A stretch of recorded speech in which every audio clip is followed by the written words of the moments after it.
Should Travis Hunter be the #1 pick? Will Travis Hunter be? Ooh. Yes. Travis Hunter will be the #1 pick. Wait, what? If I'm the Tennessee Titans right now, flag. in my humble opinion, there is no franchise quarterback walking in starting day one in the building right now, and that's including Shedeur, and that's including Cam Ward. What there is a generational talent that we have never seen before that you do not pass up.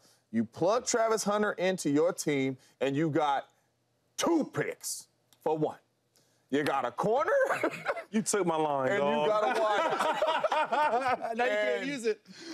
We're trying to pass that up. You cannot pass that up. I would draft Travis Hunter, and I would go get me a free agent quarterback. I don't care if that's Russell Wilson. I don't care if that's trading for Kirk Cousins. I don't care what that is, but I'm getting a generational player walking into my building in Travis Hunter. He absolutely should be the #1 pick. We have never seen nothing like him, and we might not see nothing like him for a very, very, very, very long time. Tennessee Titans on the clock. Travis Hunter, ticket in.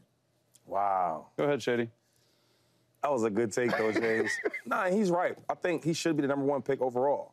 Just because he is so, listen, he's been great since high school. #1 player in high school for a reason. Goes to college, #1 player in college. There's nobody better than him. I remember being at the combine with other players. We talking about this guy, that guy. It's some guys that you see, like, okay, he's better than all of us, at least right now. And he's that good. I think if you do draft him, I mean, you get 2 starters for 1. For 1, right? Start as a cornerback, play a little bit of wide receiver. Yeah. And another thing about him is, like, I love how competitive he is. Like, he takes on these challenges. He said, oh, well, it's never been done before. He's like, I'm going to be the one to make a difference. I'm going to be the one that's going to be, I can do both offense and defense. Yeah. If you watch him in Colorado, he was the same way. I want to guard the best player on defense. I'm going to play all the snaps. Okay, yeah, I'm tired, whatever. I'm not going to show them that. Then I'm going to go back on the other side of the ball and catch touchdown passes. This dude is something special, and I just feel like all the years of watching college football, I've never seen a player like him. And Saul wasn't tripping or making a mistake. I asked one of the greatest players I've ever played with or played against, Charles Woodson. Yeah. And I said, Charles Woodson, how you feel about this guy, man? Because you kind of play a little bit of both ways, and we've seen it before. And he said, Shady, I've never seen a guy that could go out there and play all defense, all offense, not tired, and still compete at a high level. So if you have a chance to get a guy like that, don't make a mistake. Take him. So Travis also said that he thinks it's going to be easier to play in the NFL than it was in college to play both ways because there are more breaks or whatever. There's more breaks. How does that land? I believe that. I think it's more breaks. And there ain't no school. I ain't got to worry about no classes. Yeah. My job is to focus on all the defensive stuff and all the offensive stuff. And I think that he can do that. And I think in college, respectfully, the coaches are not the same. Yeah. There's better coaches in the NFL than in college. Yes. I mean, that's why you be saying there'd be basketball schools in college compared to the NFL. No doubt. I think if you go to the right team with the right coordinator, this dude can be something special. But I think he's wrong about that, though. He's right about the breaks. But it's a different physicality. I was going to say. Different talent level, too. Yeah, different talent, for sure. Which is a fatigue factor. It's a different physicality level. But I'm saying, I think when I heard it, I think he wasn't talking about the physical part. I think he was saying it's like... I don't think he knows the physical part. Because one thing about it is, like... He's in shape. If they want to argue he's the most conditioned player I've ever seen. No doubt. You get what I'm saying? So I think he's talking more on that part. I know, but the physical is part of it. Yeah. Physicality, taking care of your body and all that type of stuff, which he will do a really good job of, but it is going to be different. I was on the bigger receiver side. And when I came into the National Football League, it was a dude named Brian Dawkins who hit me. And I didn't turn around. I didn't look back or nothing. I just walked to the sideline. Grown man. Couldn't feel my body. My whole body went numb when I got hit, and I'm just like, where I'm at. You know what I'm saying? Like, these is grown men. So it's a different physicality to the game that he would have to adjust to, but he's not playing linebacker. You know what I'm saying? He's playing corner. So you might have, 4 or 5 tackles a game, and you're really shooting somebody's legs. And then, like I said yesterday, you play a receiver, so you can be able to take some of them hits off your body if the quarterback ain't setting you up, Chase. Yeah. Look, should Travis Hunter be the #1 pick? I don't know. I mean, he has the talent to be. There's no doubt about that. And exactly like you're saying, you get 2 players, 2 positions with 1 pick. Will he be, though? I don't think he should be. And for a couple reasons. Tennessee Titans, you need somebody that's going to change the face of your franchise. You need, at #1, you need an impact player. Respectfully to Travis Hunter, I think, one, he has the mindset to be a franchise player and the face of a franchise. He definitely has the talent. but we're talking #1 pick. When was the last time a receiver or a corner went #1? And I say this because if you're the Tennessee Titans, you need game-changing impact players. That's either a quarterback or an edge rusher. No two positions in all of football change the game like a quarterback or an edge rusher. I agree there's some times where a receiver can make some plays. There's a time where a corner can make some plays, but they're not going to control the game every single game. As a quarterback goes, we look at what Jaden Daniels and C.J. Stroud. I'm not saying Cam Ward or Shedeur Sanders are going to be that way. They changed the face of that franchise, though. Yeah. Okay, they don't have a quarterback. Right now, you look at the edge rusher and Abdul Carter, right? He is a guy that has the ceiling of Micah Parsons. I truly believe that. It's not just because they went to the same school. He has that motor. A strip sack fumble changes the game. I don't know if a receiver like Shedeur Sanders, and it's all about fit, right? They don't need, it would be like an extra pick.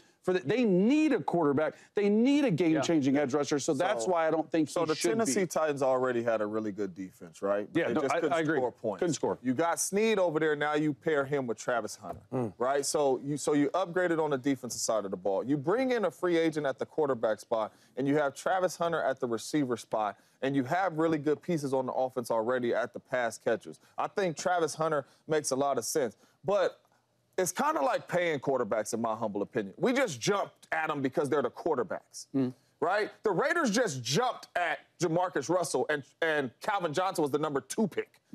I guarantee the Raiders wish they would have took Calvin Johnson, but you just jumped because you made, I need a quarterback. No.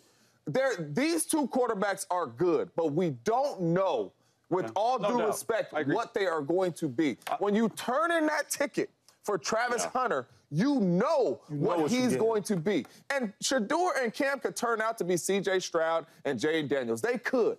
But we do not know that. Yeah, but I think what I'm saying here, I know what I'm saying here is you ask 32 NFL GMs, 30 of them will say, build your team from the inside out. Corner and receiver are as far out as you go. Yep. I agree. It's like a lottery pick. It's like an extra value pick. I don't know if it carries the same weight as I think Abdul Carter should be the guy. That's like an edge rusher that changes the game. Like if you can get Micah Parsons' ceiling, not saying he's going to be that guy, but if you can get that guy and has a chance to make an impact on more plays in more games, because a receiver good game is 10 catches, right?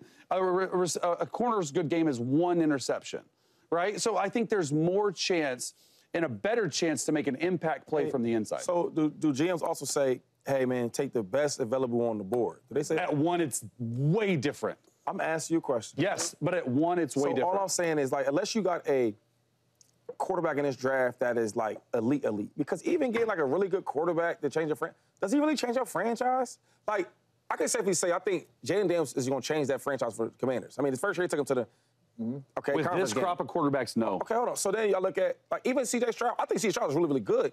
I don't know if he changed the franchise. Oh, he absolutely. I don't know going forward if he's going to make this just change the franchise, because I watched Deshaun Watson do some good things too, right, when he was playing well, right? Josh Allen. Now, he's elite. You get what I'm saying? So unless you get an elite type of quarterback, the Mahomes, the Josh, the Lamars, if you're not getting that, then what are we talking about? That's why I said Abdul Carter. One thing I would say about Travis Hunter, from knowing the kid, when you're a superstar like him, you're going to have some jewelry.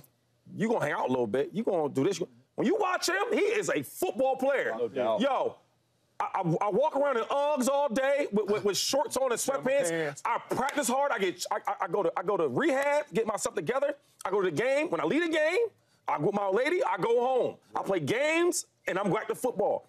He's going to be so great because you got a player, and I'm just speaking on experience, when you don't smoke and you don't drink and you are dedicated to your craft, you get different type of careers. And he's in that class. What do you think about Shedeur Sanders? Hey, you know who his daddy is. Man, you know who that is. Hey, I love that. Every owner, every GM should love that. They should love that quarterback coming in and talking like this. The funny thing is, before I give you my take, playing with Patrick Mahomes and playing with Josh Allen, they don't say these things. But they think that. They won't say it to the media. He'll say it to me, though. 100%. He'll say it to the wide receiver, though. He'll say it to his coordinator. He'll say it to his head coach. They say the same thing. They're not going to say it to the public. Yeah. I love what Shedeur just said. Let me just say this for a second. When you have a chance to get a top pick player, a top pick quarterback, you want him to change your franchise, right? That's what you want. And for 15 years, when he went to Jackson State, they didn't win no conference. Yeah. They didn't even do it. Shedeur, Deion got there, they win it. Next year, they win it. Okay, cool. Let's go to Colorado. Let's see how that works out. Goes to Colorado. The year before he got there, they couldn't win no games. And his second year, they almost went to the playoffs. James Jones. They did. LeSean McCoy. Chase. This man is not lying. Yeah. All he does is win. And you know his DNA, you know his blood, you know where he come from now. You know what his daddy does. They're the same guy. All I'm saying is if you want a guy to change your program, to change your franchise, this is the guy you go get. Because, and he didn't make a lot of excuses, and I'm going to make them for him. First of all, the best thing for a quarterback other than lineman is a running game. He did not have no running game.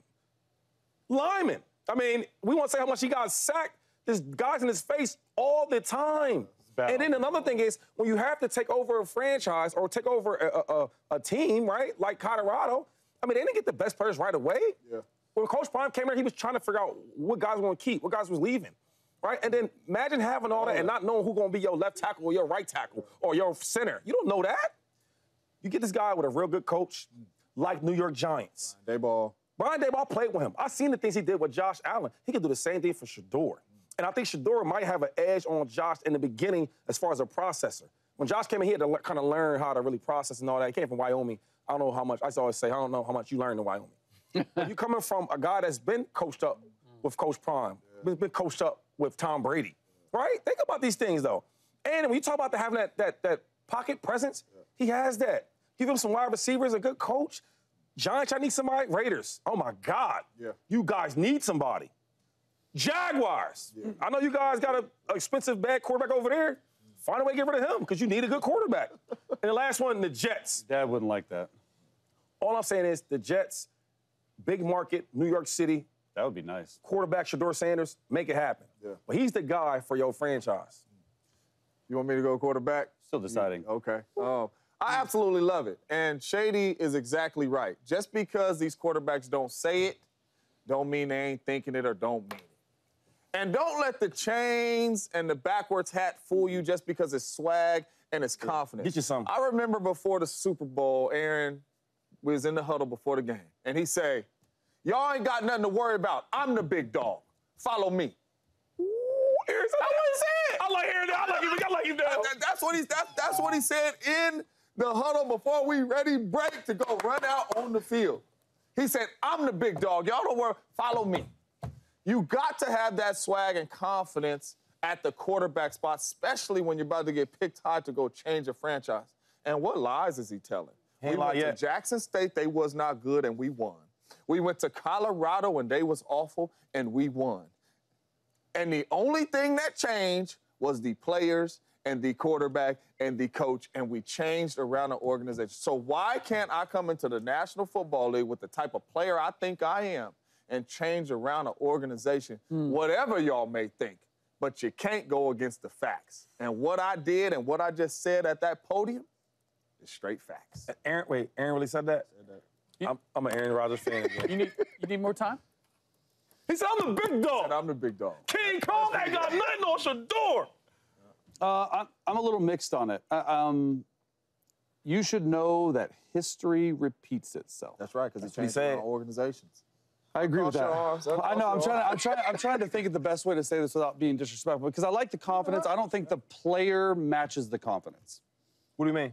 Like I don't know if the player on the field matches the type of confidence he's having because while I do think Shedeur is going to have a good NFL career, I do. I'm just not so sure that he's going to be the franchise changer like he was at Jackson State, like he was at Colorado, because this is the NFL, James Jones. Yes, it is.